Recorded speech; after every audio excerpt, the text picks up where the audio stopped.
Olá, tudo bem com você? Eu sou a professora Gláucia Soares Casimiro.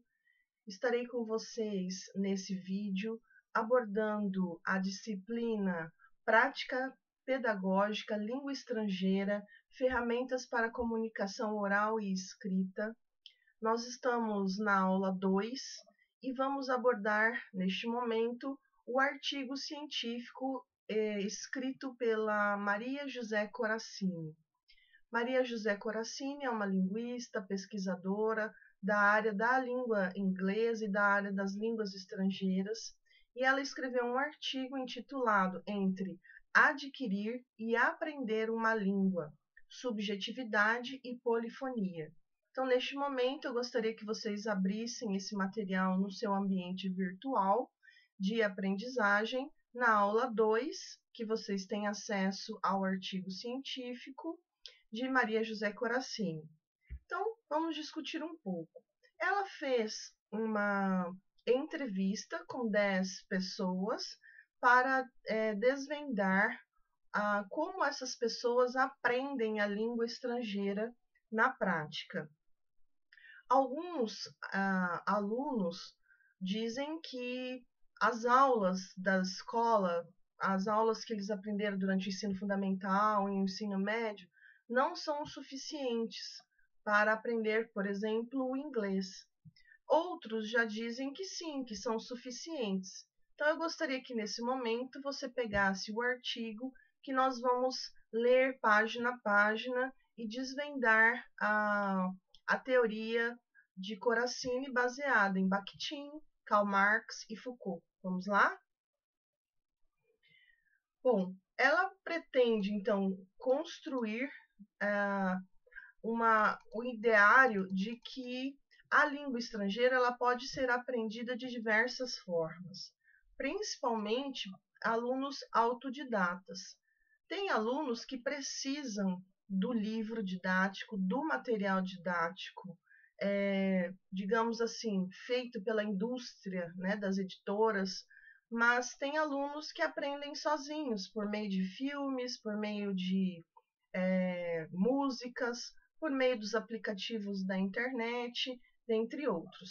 Então, o que foi abordado aqui pela Corassini é que existe essa relação entre o sujeito, que é a pessoa, e a forma como ele apreende esse conteúdo. Na verdade, existe também uma teoria de que a pessoa que nasce no país de língua estrangeira, ela é que domina a língua. Agora, outros, como nós, que estudamos o inglês como uma língua-alvo, nós já somos as pessoas que aprendemos a língua. Então, segundo Corassini, existe uma diferença entre dominar a língua e aprender ou apreender a língua. Dominar seria referente a quem nasce no país falante da língua, fala a língua como língua materna. E aprender somos nós, que usamos da gramática, dos livros didáticos, usamos de métodos, né, de aulas para apreender a compreensão da língua.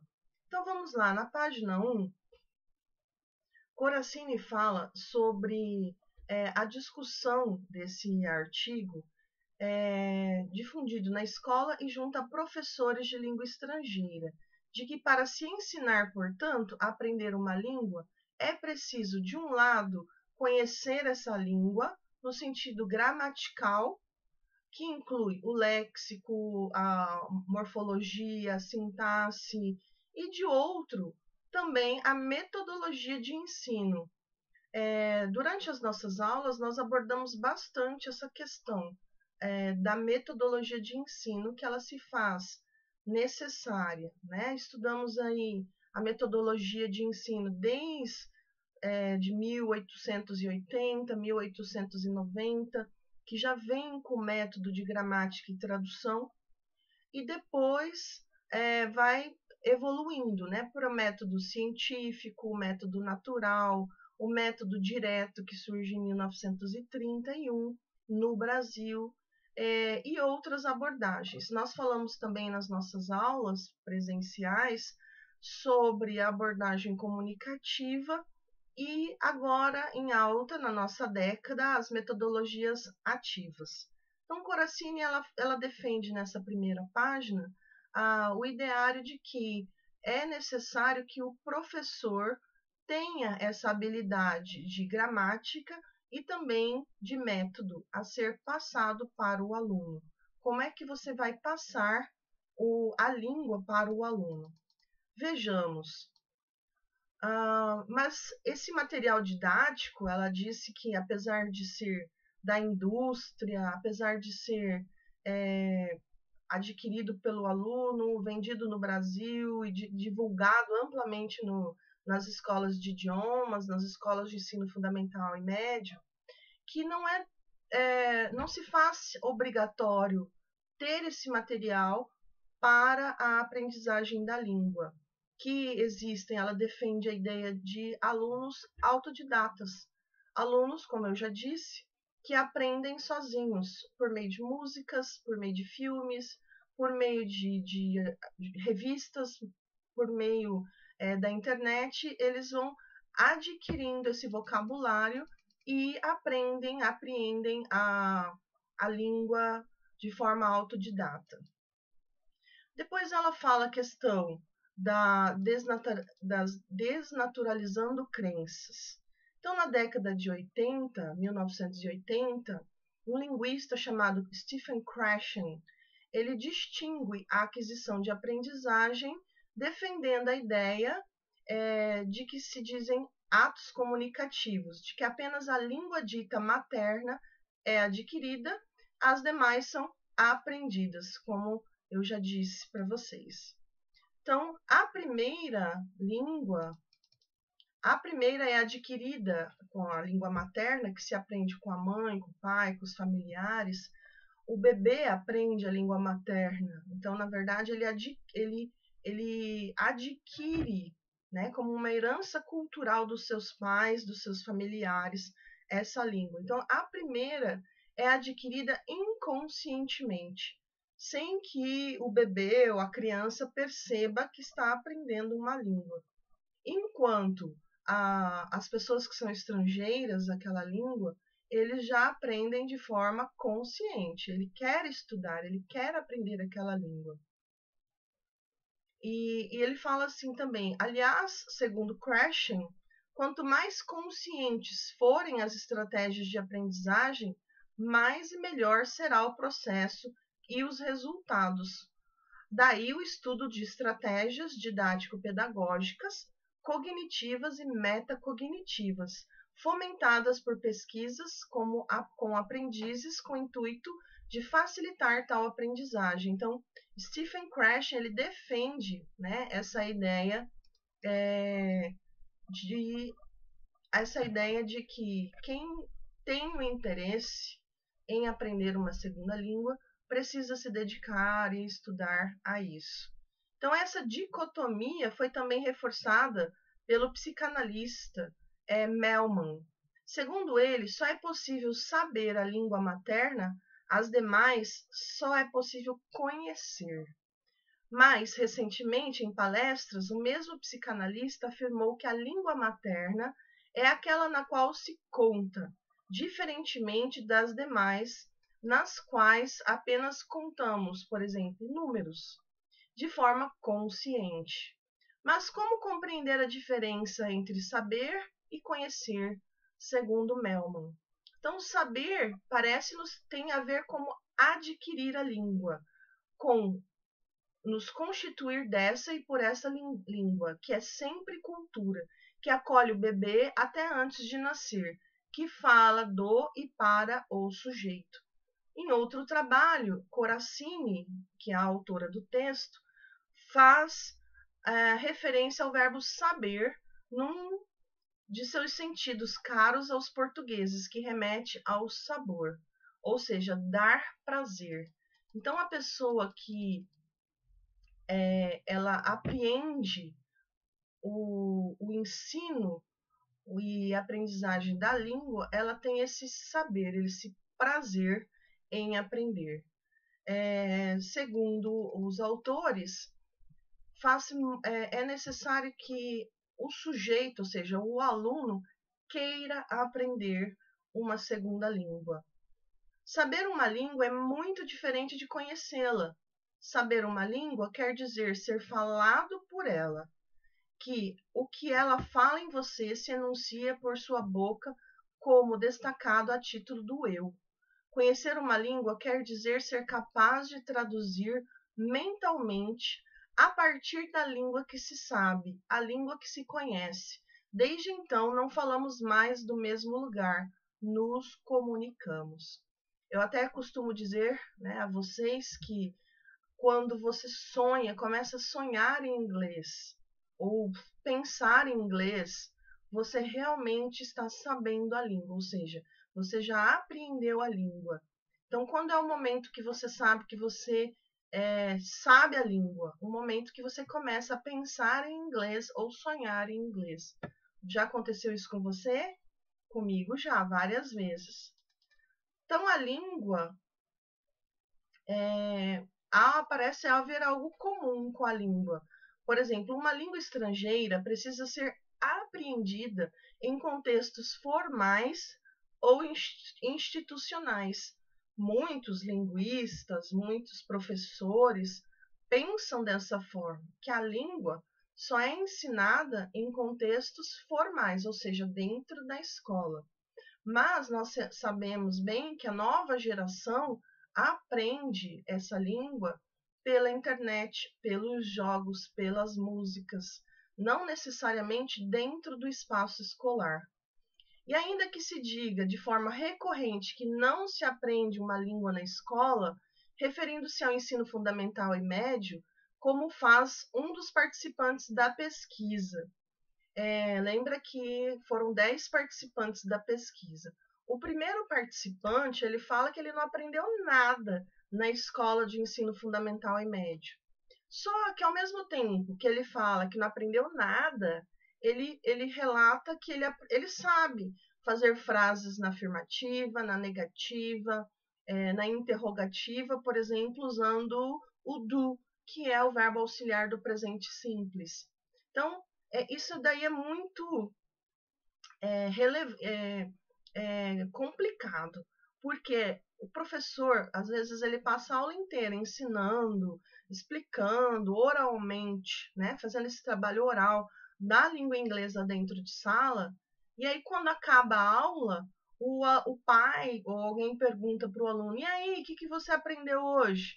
O aluno fala o quê? Nada. Por quê? Porque o professor não passou gramática no quadro. O aluno, ele espera que o professor enche o quadro de forma tradicional. E quando a gente trabalha com outras metodologias, ou até mesmo a metodologia ativa, nós não precisamos mais encher o quadro para que o aluno apreenda. Existem outros métodos, outras formas de ensino da língua inglesa, sem ser a forma tradicional, enraizada na cultura do povo brasileiro.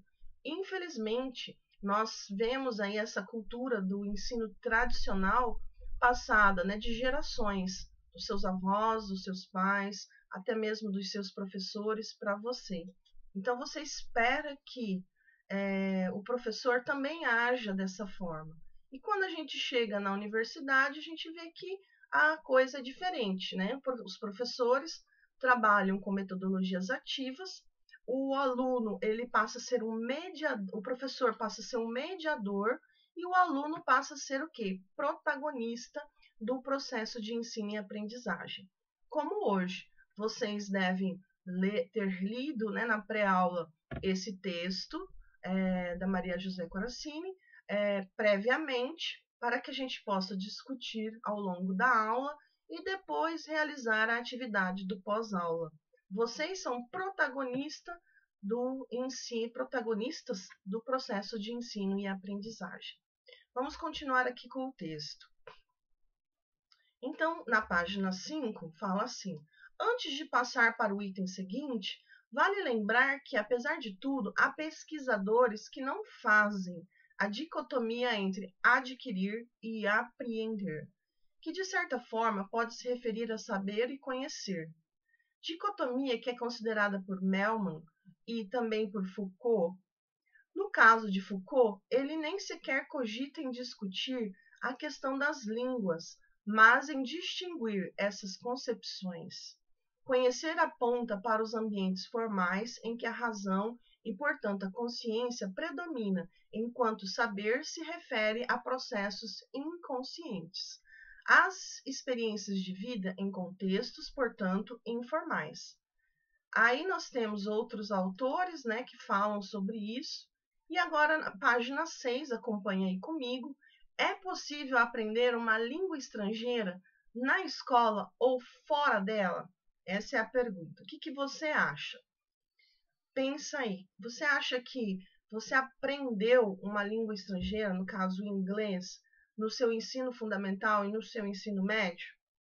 Ou você aprendeu o inglês fora da escola? Vamos lá. Segundo a autora, a fim de problematizar a aprendizagem formal de uma língua estrangeira, foram feitas entrevistas online com 10 estudantes universitários para a seguinte resposta. Então, vamos lá.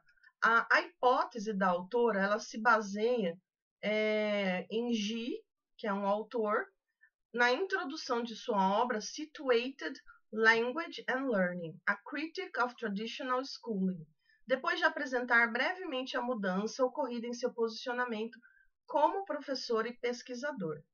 Então, o autor fala assim: existem novas formas de aprendizagem em voga no mundo, maneiras não necessariamente ligadas a acadêmicos ou escolas.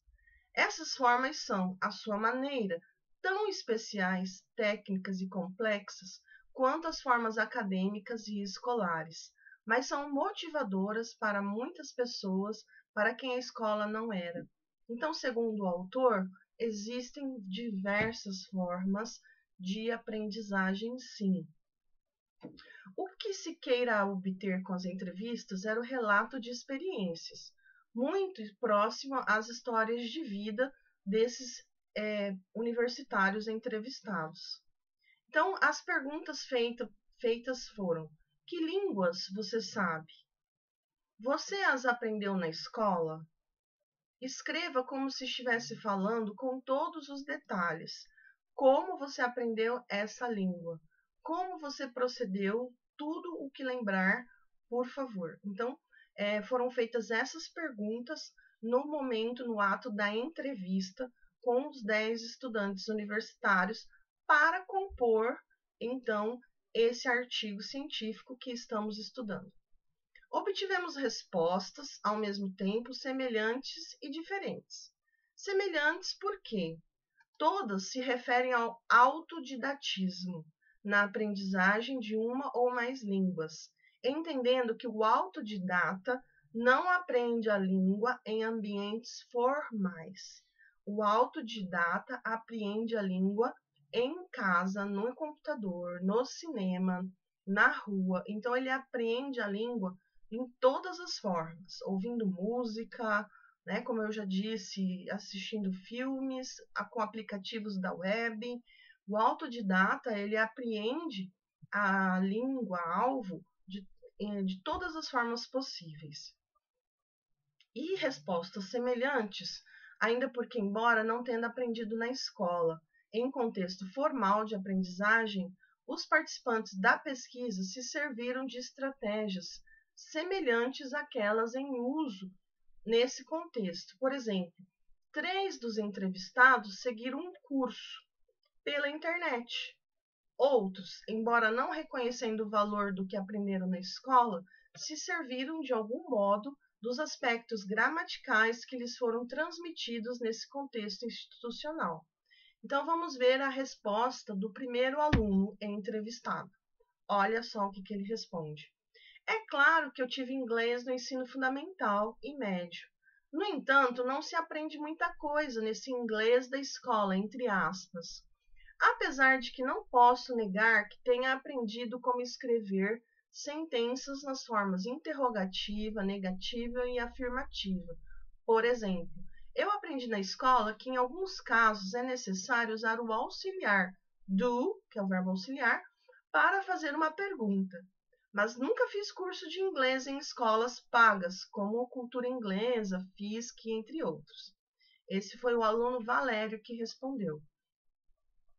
Então, nós vemos aí que ele, ao mesmo tempo que ele nega que ele aprendeu inglês na escola, ele fala que ele aprendeu algumas frases, né, na afirmativa, negativa e interrogativa, e até mesmo o uso do verbo auxiliar do. Só que na cabeça dos alunos, não é porque ele não fez um curso de idiomas, como cultura inglesa, FISC, citado no artigo, não é porque ele não fez que ele não aprendeu. Então, fica muito atrelado, né, o estudo. Mas com as perguntas, com o direcionamento da pesquisadora, eles puderam perceber que eles aprenderam inglês, sim, de forma autodidata, com os professores da escola, aprenderam inglês de diversas formas. Então, de forma semelhante, Foucault se pronuncia sobre o já dito, afirmando que a cada enunciação, novos sentidos, ou melhor, efeitos de sentido, são produzidos. Foucault aponta para isso na seguinte frase: o novo não está no que é dito, mas no acontecimento de sua volta. Ainda de forma semelhante, Derrida, que é outro autor, se refere ao mesmo que é sempre diferente a cada enunciação, não tão diferente a ponto de não haver semelhanças, nem tão semelhante a ponto de não se perceberem retomadas. Na esteira de Bakhtin, que é outro autor, Arthur Hughes propõe a heterogeneidade constitutiva do texto que, por vez outra, emerge ou se acha representada na materialidade linguística. Então, ainda a partir de Bakhtin, vale lembrar que todo dizer se oferece a um outro sujeito, como algo a ser interpretado. E, segundo o contexto, aspectos contextuais, sociais e, portanto, culturais em que este se encontra. Aí nós temos aqui, a bem da verdade, não há uso da linguagem que não venha perpassado, constituído pela cultura, se entendemos cultura como os aspectos históricos, sociais, ou melhor, como ideológicos, modos de ver o mundo, ao outro e a si mesmo, que caracterizam um dado povo, nação ou grupo familiar, profissional, de amizade.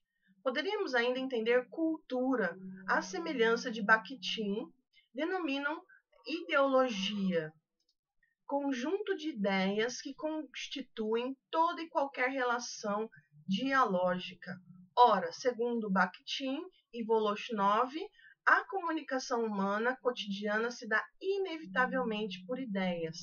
Aliás, não o fazemos de outra maneira. A estas só podem se oferecer ao outro interlocutor através dos signos verbais ou não. Então, eles querem dizer que a comunicação ela se passa por meio da materialização das ideias, do pensamento, do sentimento. Essa materialização se dá por meio da verbalização, a formação de frases ou até mesmo da produção escrita dessas ideias. Aí nós temos, acompanha aí por favor, na página 9, fala assim: lembra que a ideologia em Bakhtin não é negativa, pelo contrário, é produtiva, por constituir a base de qualquer conhecimento. A ideologia em Bakhtin não deve ser compreendida com valores e intenções negativas, mas como uma área da expansão da criatividade intelectual, cultural humana, as bases para os estudos do conhecimento científico, da literatura, da religião, da moral e outros, não podem ser estudadas separadamente da realidade concreta que as abriga. Por isso, os signos são intrinsecamente ideológicos, ou seja, jamais os signos poderão ser estudados separadamente de suas realidades, segundo Bakhtin. Daí, deduz-se que todo dizer se ancora na situação da enunciação em que se encontra enxagure, denominando de realidade concreta, que é essa materialização do pensamento. Aí nós temos aqui, no final da página 9, o aluno 2, entrevistado número 2, que fala assim, mesmo na língua primeira, também denominada materna, a pluralidade de vozes constitui todo e qualquer dizer, como foi possível observar no recorte anterior e como é possível detectar nos seguintes recortes extraídos dos relatos obtidos nos relatos obtidos para essa pesquisa. Então vamos ver o segundo entrevistado. Ele fala assim: francês. Comecei a estudar esse idioma sozinho, como resolução para o ano de 2004. Comecei com uma gramática e a seguir até o fim, mas não me garanti uma fluência. Ative-me a ela pelos anos seguintes e estudei livros de vocabulário, tais como guias de viagens para ampliar o que sabia. Então, o aluno número 2, ele estudou a gramática por anos e depois ele percebeu que ele não conseguia falar, ele só sabia a gramática. Daí ele foi para guias de viagem, foi para outros materiais. Porém, isso ainda foi insuficiente. Aí ele continua, aluno 2. Comecei a lecionar no meio de 2008 e o desenvolvi posteriormente através de leituras de livros, revistas e jornais. Falo fluentemente agora, mas não com destreza das 3 línguas anteriores. Fiz e faço trabalhos de tradução. Então, ele se aperfeiçoou no método de gramática e tradução. Ele consegue entender a gramática perfeitamente, traduzir as frases, mas não consegue, não tem segurança na fala, na oralidade. Vamos ver então o aluno 3. Eu estou agora na página 10, acompanhe aí. O aluno número 3. Em 2006, eu havia achado um curso da Deutsche Welle online para iniciantes, chamado War on It, sendo cada lição 20 minutos de áudio e um PDF explicativo com alguns termos, gramática e pequenos exercícios no começo. Eu ouvia a aula de 20 minutos umas 2 vezes e copiava o arquivo PDF inteiro em um caderno. Só então eu imprimia e fazia os exercícios. Isso me tomava cerca de 3 horas por dia, estudando todos os dias da semana. Comecei a estudar num domingo. Como eu estudava o alemão na parte da noite, eu passava o dia seguinte inteiro treinando o que eu aprendi na noite anterior. Praticava em voz alta mesmo, falava e conversava sozinho para treinar. Era a única forma. Então, a gente vê aqui que cada aluno considerado autodidata, ele teve um método de ensino, certo? Cada um trabalhou de uma forma. Como é possível perceber, todos os recortes aqui trazidos e os demais analisados são constituídos por vozes que vêm da escola, porque todos são escolarizados, todos estão na universidade. Do ensino e aprendizagem de ao menos uma língua. Então, você percebe que eles são autodidatas, eles estão na faculdade e eles desenvolveram um método de ensino. Eu gostaria de perguntar para você agora, neste momento, você tem um método de ensino próprio, de ensino e aprendizagem, perdão? Como você aprende ou apreende uma língua estrangeira? Você estuda, como o aluno número 3 horas por dia? Você se dedica? Você estuda a gramática? Você estuda algum aplicativo? Então, isso é muito importante para o futuro profissional de letras que tem essa dedicação em a língua-alvo, certo? Não somente espere pelo professor, mas também vá atrás, estude pelos aplicativos, estude sozinho, estude a gramática, Estude por meio de música, de filmes e etc. Existem mais de 450 métodos de ensino. Então, mais uma vez, ao lado de músicas, livros e traduções, o mito do nativo se manifesta no dizer do entrevistado. Procuro também conhecer pessoas que são nativas desse idioma. Isso na página 12, abre aí. Então, os entrevistados, eles também procuram conversar, ou seja, desenvolver a oralidade conversando com nativos. E você, procura conversar com nativos, seja por meio de chat, de fórum, seja por meio do Skype, algum outro aplicativo, cujo efeito é semelhante à estadia de 20 dias no país da língua em estudo. Esse é o aluno 4, entrevistado número 4.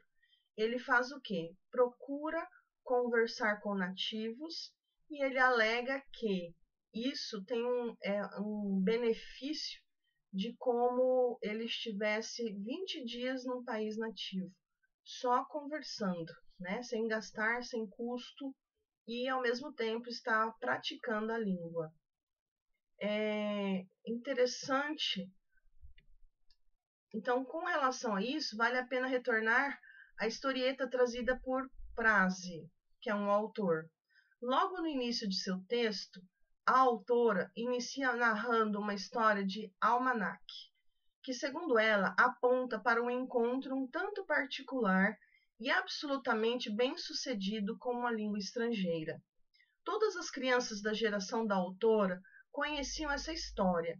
Trata-se de um jovem artesão que, percorrendo o curso do Reno, chegou a Amsterdã, local que o deixou maravilhado por sua beleza.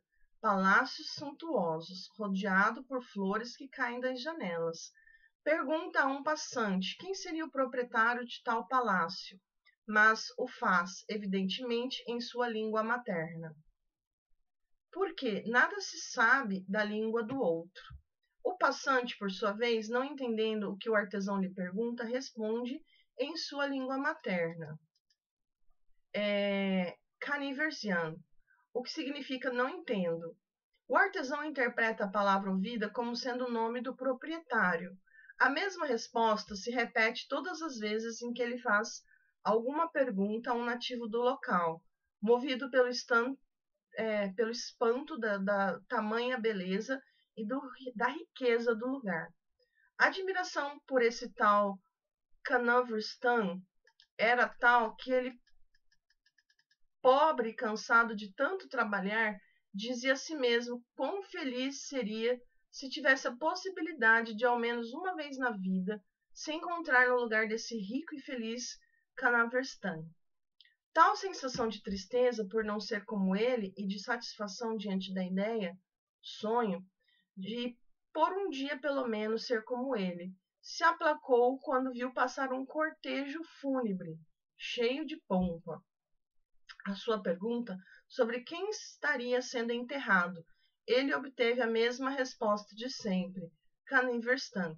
O artesão percebeu então que a morte iguala a todos, e que, portanto, não se deve invejar o outro. Bom, ele não entendeu, né, que Caniverstan significa eu não entendo. Ele entendeu que era o nome do proprietário rico daquele belo palácio. E aí ele se aplicou esse nome a tudo que ele entendia ou conversava. Então, nós temos aqui, na página, abre aí, por favor, na página 16, alguns alinhavos, segundo a autora do artigo. Os recortes aqui trazidos permitem afirmar que se pode adentrar na língua cultura do outro, via aprendizagem formal, instituição escolar ou via aprendizagem informal, também denominada natural, por meio da internet, dos cursos baixados de vídeos, filmes, músicas, entre outros.